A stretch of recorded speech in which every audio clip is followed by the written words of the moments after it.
What's up, everybody? On today's episode, we're making a katana sword. I'm really excited. 640 layers, 1095, 15 and 20. It's already pretty close to dimension. Make a couple cuts, and then I'm gonna hand hammer it to shape.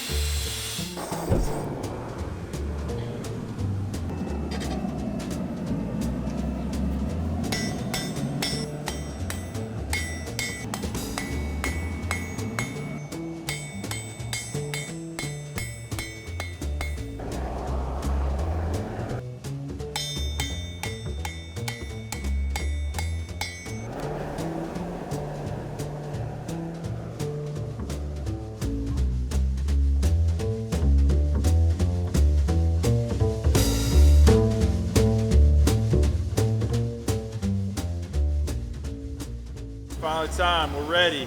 Going to Quench Town. Gonna quench this thing, hopefully keep it straight.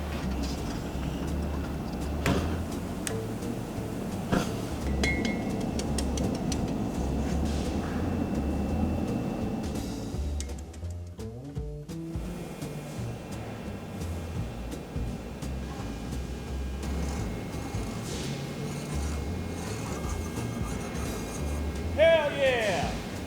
That's what I'm talking about. Straight, the Rockwell's good. Feeling good, the hard part is over. The quench went perfect. Straight, very straight, feeling good. That was stressful. Yeah! Really can't believe it. In all my experience, I expected this katana quench to go very poorly. It came out straight, and it's hard all the way through consistently. We call that a W. Victory. Pound it.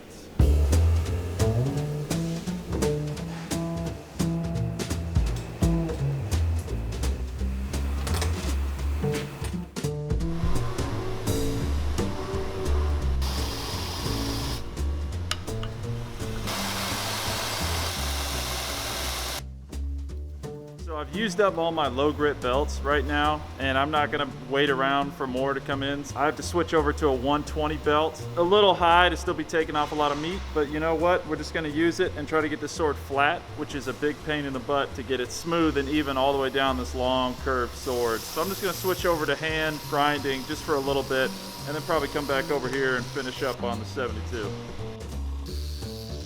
So right now the blade's almost finished ground completely. It still has a little bit of wiggle here and there and a little bit of bumps that I need to clean up. But I'm just gonna push pause on that and start working on this handle, get all the handle fittings worked on, and then we'll come back at the end and touch up the little bits we need to touch up on this blade. So this is a piece of Damascus. I believe it's 200 some odd layers. This is gonna be our tsuba, or the guard of the sword. So I've got some Damascus pieces left over. I'm gonna go ahead and throw those in the forge, and I'm gonna hammer them down to a thickness to make all the different spacer pieces, the seppa of the handle. I'm gonna make a couple little manuki pins, little hippos, get to it.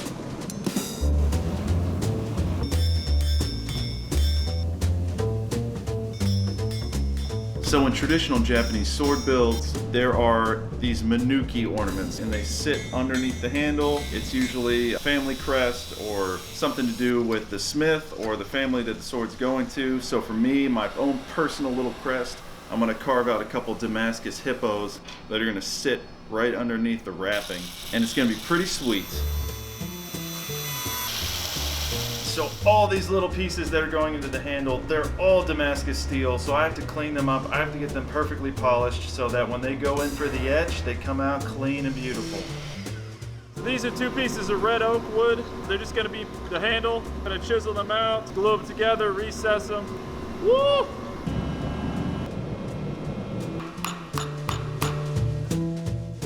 So for the handle, I'm gonna use a red oak. I'm gonna chisel out the slot for the tang so it fits nice and snug. Glue on the other side.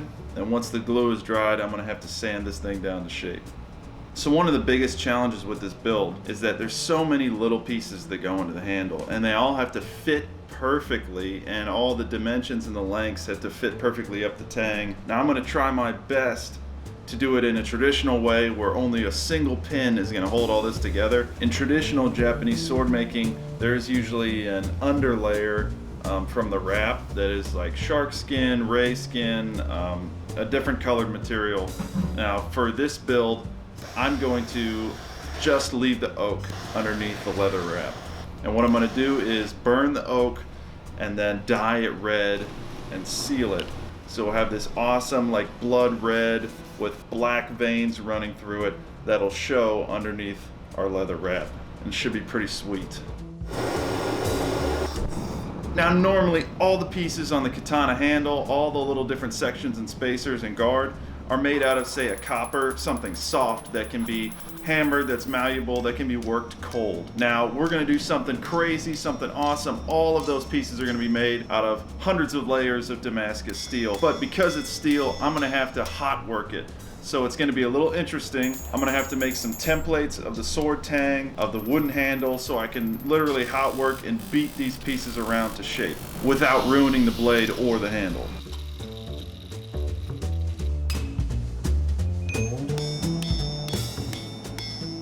So right now, I don't have any dishing jigs or dishing plates. Making caps out of steel is really frustrating, and I might have to find some creative ideas here to get this done. So without a dishing plate, just making the caps in one piece is just ridiculous. So I've come up with a solution. I'm gonna hammer out a Damascus ring, fit to the template of the handle, my little template piece, and then I'm just going to put a little cap on it, and I'm gonna do all the welding from the inside. So hopefully you don't really see those welds. You might see a little bit of them in the end. This is a much better solution, for sure.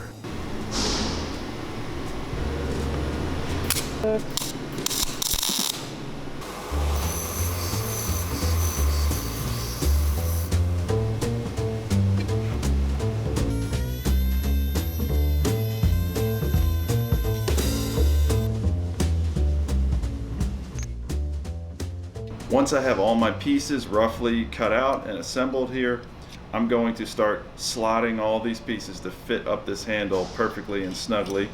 It's going to take some patience, but we're going to get this thing done.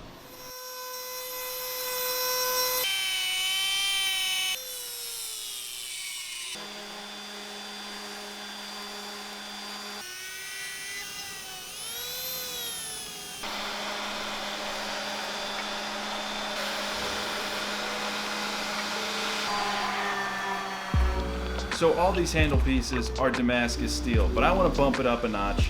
I'm going to take the ferric chloride I normally etch in, and I'm going to grind a bunch of brass dust into it and let that brass mix in with the ferric. And that's going to create a brass etching effect. So not only will the Damascus come through, but the pieces will also pick up some copper, brass, pinkish gold coloring, and it should look super cool. So I'm trying to just do the final fit on these little pieces, just little things where I want it to sit like this and not like this, not like this, and just painstakingly trying to get these things, these little pieces to come together just right. So because these two pieces on the handle are high carbon Damascus steel and not like a copper or a brass or something softer, I cannot cold work this at all. So I got it close, but it is not perfectly shaped to the wooden handle. There's still some gapping that's happening here in a couple places. So I'm just gonna take a little bit of extra leather and do a wrap close to the edge and just glue that on and then do the whole wrap over top. And I think this is gonna turn out just fine. So in a traditional Japanese sword build, there is no gluing of the handle, right? Everything is fit together. It's a takedown construction, and usually a single pin holds all these pieces together nice and snug. Now we're gonna attempt that here today, but if worst comes to worst, and there's a little bit of wiggle in the handle, I would rather everything be secure and use a little bit of glue here and there to hold it tight so nothing comes flying off and we can swing this thing around.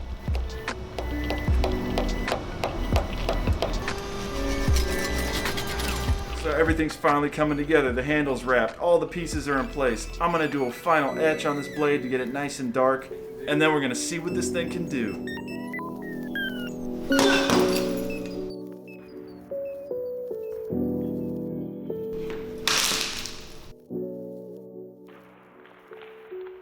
And that's it, the FirstBuild Katana 640 layer blade, hundreds and hundreds of layers of Damascus steel and all the handle fittings.